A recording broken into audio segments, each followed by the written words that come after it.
ഇനി വൈകേണ്ട, ഇന്ന് തന്നെ നിങ്ങളുടെ വീടിനായി സിസോ സന്ദർശിക്കൂ. സിസോ, മേക്ക് ലൈഫ് സിമ്പിൾ.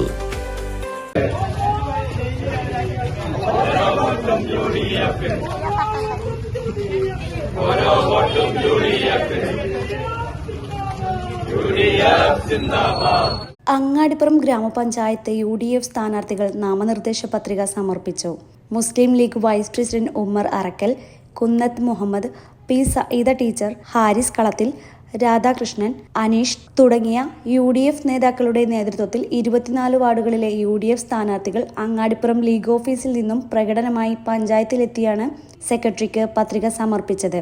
ഭരണ തുടർച്ച ഉണ്ടാകുമെന്ന ഉറച്ച ആത്മവിശ്വാസത്തിലാണ് UDF എന്ന് പഞ്ചായത്ത് വൈസ് പ്രസിഡന്റ് ഷബീർ കറുമുക്കിൽ പറഞ്ഞു. അങ്ങാടിപ്പുറം പഞ്ചായത്തിൽ വീണ്ടും UDF വരികയാണെങ്കിൽ ഞങ്ങൾ തുടങ്ങിവെച്ച ഞങ്ങളുടെ സ്വപ്ന പദ്ധതിയായ ബഡ്സ് സ്കൂളിന്റെ പ്രവർത്തനം പൂർത്തീകരിക്കും. ഞങ്ങളെ സംബന്ധിച്ചിടത്തോളം ഏറ്റവും വലിയ സ്വപ്ന പദ്ധതി ബഡ്സ് സ്കൂളാണ്.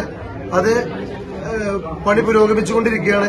അതിന്റെ പൂർണ്ണതയിലെത്തി അവിടുത്തെ അമ്മമാർക്ക് കൂടി കുട്ടികൾ വരുമ്പോൾ അവർക്ക് അവിടെ ഒരു വിപണനത്തിനും ഒരു തൊഴിലിന് സാധ്യതയുള്ള ഒരു കേന്ദ്രമാക്കി മാറ്റും.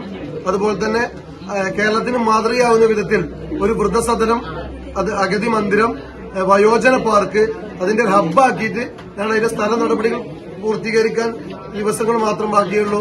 അപ്പൊ ആ ഒരു ലക്ഷ്യത്തിലെത്തിക്കും. പിന്നെ അങ്ങാടിപ്പുറത്തെ മാലിന്യത്തിന്റെ കാര്യത്തിൽ ഏറ്റവും പിൻപന്തിയിലായിരുന്നു.